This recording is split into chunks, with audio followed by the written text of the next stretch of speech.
বন্ধুরা, IPL 2024 dominate করছে Kolkata Knight Riders. তবে তার মাঝেও কিন্তু গত কয়েকদিন আগে কলকাতা নাইট রাইডার্স একটা ব্যাড নিউজ পেয়েছে। কেননা এবছর কলকাতা নাইট রাইডার্সের বেস্ট ওপেনিং জুটি হচ্ছে সুনীল নারিন এবং ফিল সল্ট। আর ইংল্যান্ড ক্রিকেট বোর্ড কিন্তু কিছুদিন আগেই কনফার্ম করেছে যে আইপিএল 2024 প্লে অফসের ম্যাচগুলো ফিল সল্ট সহ ইংলিশ প্লেয়াররা খেলতে পারবে না। এটা নিয়ে কিন্তু এই মুহূর্তে কেকেআর ফ্যানরা একটু টেনশনে রয়েছে। তবে ইতিমধ্যে কিন্তু আরো একটা গুড নিউজ সামনে এসেছে, সেটা হচ্ছে ফিল সল্ট কিন্তু আইপিএল 2024 প্লে অফসের ম্যাচগুলো খেলতেও পারে। তো সেটাই এই ভিডিওতে জানাবো, অর্থাৎ ফিল সল্ট আইপিএল 2024 প্লে অফসের ম্যাচগুলো খেলতে পারবে কিনা, কি আপডেট আছে সবকিছুই জানাবো। সম্পূর্ণ ভিডিও দেখুন আর ক্রিকেট সংক্রান্ত সমস্ত আপডেট পেতে চ্যানেল অবশ্যই সাবস্ক্রাইব করে রাখুন। তার আগে বন্ধুরা, আইপিএল 2024 কিন্তু দারুণ প্রেডিকশন দিচ্ছে রোহিত ক্রিকেট প্রেডিকশন। তো যারা আপনারা টস রিপোর্ট, ফিক্স রিপোর্ট পেতে চান তারা অবশ্যই রোহিত ভাইয়ের সঙ্গে যোগাযোগ করুন স্ক্রিনে দেওয়া নাম্বারে। আর স্পেশালি এই আইপিএল এ যারা লসে আছেন তারা অবশ্যই রোহিত ভাইয়ের সঙ্গে যোগাযোগ করুন। রোহিত ভাই কিন্তু আপনাদের লসটা কভার করে দেবে। তো যে কথায় আসছিলাম বন্ধুরা, আইপিএল 2024 প্লে অফসের ম্যাচগুলো ফিল সল্ট সহ কোনো ইংলিশ প্লেয়ার খেলতে পারবে না, এরকমই আপডেট কিন্তু কিছুদিন আগে দিয়েছে ইংল্যান্ড ক্রিকেট বোর্ড। আর তারপরেই কিন্তু কলকাতা নাইট রাইডার্সের দলটা একটু টেনশনে পড়ে গেছে, কেননা এবছর আইপিএল এর দারুণ পারফরমেন্স করছে ফিল সল্ট। কেকেআর এর হয়ে ওপেনিং এ 43 গড়ে এই পর্যন্ত 431 রান করেছে। প্রত্যেকটা ম্যাচে কিন্তু অ্যাগ্রেসিভলি খেলছে এবং দারুণ খেলছে। এবার কেকেআর যদি প্লে অফসের ম্যাচগুলোতে ফিল সল্টকে না পায় তাহলে কিন্তু কেকেআর এর একটা হিউজ লস হবে। যদিও দলে গুরবাজ রয়েছে, তারপরেও যে ওপেনিং পেয়ারটা সেট হয়ে গেছে ওরকম একটা ওপেনিং পেয়ার আবারও পুনরায় কেকেআর সেট করতে পারবে কিনা সেটা নিয়ে কিন্তু সন্দেহ রয়েছে।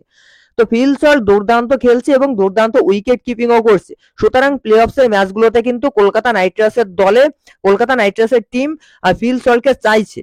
এবার দেখো কি আপডেট সামনে এসেছে সেটা আপনাদেরকে দেখাই। টাইমস অফ ইন্ডিয়া নিউজ, এবার দেখো ফিল সল্টকে নিয়ে কি আপডেট সামনে এসেছে। টোটাল ইংল্যান্ডের প্লেয়ার গুলোকে কিন্তু বিসিসিআই আইপিএল এর প্লে অফসে ধরে রাখার জন্য চেষ্টা করছে, সেই সম্পর্কে টাইমস অফ ইন্ডিয়া আপডেট দিয়েছে।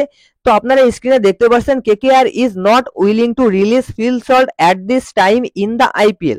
The BCCI is currently in negotiation with the ECB to secure the availability of English player for the playoffs. অর্থাৎ আইপিএল 2024 কিন্তু ফিল সল্টকে কলকাতা নাইট রাইডার্স ছাড়তে চাইছে না এবং এই মুহূর্তে কিন্তু বিসিসিআই ইংল্যান্ড ক্রিকেট বোর্ডের সঙ্গে কথা বলছে যাতে ইংল্যান্ডের প্লেয়ারগুলোকে প্লে অফসের ম্যাচগুলোতে পাওয়া যায়। এরপর আরো একটা আপডেট কিন্তু ফিল সল্টকে নিয়ে আছে, সেটা আপনারা এই মুহূর্তে স্ক্রিনে দেখতে পাচ্ছেন। Phil Salt may skip the first two টি20 against Pakistan and be available for the IPL playoffs. Discussion are ongoing between ECB and BCCI.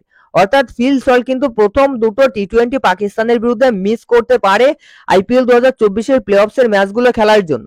যদি কলকাতা নাইট রাইডার্সের হয়ে প্লে অফসের ম্যাচগুলো ফিল সল্ট খেলে তাহলে কিন্তু 22 তারিখে একটা ম্যাচ পাকিস্তানের বিরুদ্ধে এবং 25 তারিখে একটা ম্যাচ, এই দুটো ম্যাচ কিন্তু ফিল সল্ট মিস করবে। তো ইংল্যান্ড কিন্তু পাকিস্তানের বিরুদ্ধে 4টে টি20 খেলবে, একটা 22 তারিখে, একটা 25 তারিখে এবং একটা 28 তারিখে। তারপরে আরো একটা টি20 আছে। তো দেখো আইপিএল এর ফাইনাল হচ্ছে 26 মে। তো 26 তারিখ পর্যন্ত ফিল সল্টকে পেলেই কলকাতা নাইট রাইডার্সের যথেষ্ট, আর প্রয়োজন হবে না এই সিজনে। সেখানে ফিল সল্ট যদি 22 তারিখ এবং 25 তারিখের ম্যাচ, এই দুটো ম্যাচ মিস করে তাহলে কিন্তু ফিল সল্ট ফাইনাল খেলে ইংল্যান্ড ক্রিকেট দলের সঙ্গে জয়েন করতে পারবে ইজিলি এবং 28 তারিখে কিন্তু থার্ড টি20 পাকিস্তানের বিরুদ্ধে খেলতে পারবে। এবার বিসিসিআই কিন্তু সেই বিষয় নিয়েই কথা বলছে, ফিল সল্ট যাতে প্রথম দুটো টি20 ম্যাচ বাদ দিয়ে আইপিএল 2024 প্লে অফসের ম্যাচগুলো খেলে, এই বিষয়ে কিন্তু বিসিসিআই ইংল্যান্ড ক্রিকেট বোর্ডের সঙ্গে কথা বলছে। এবং যদি সবকিছু ঠিক থাকে তাহলে কিন্তু অবশ্যই কলকাতা নাইট রাইডার্স ফিল সল্টকে প্লে অফসের ম্যাচগুলোতে পাবে।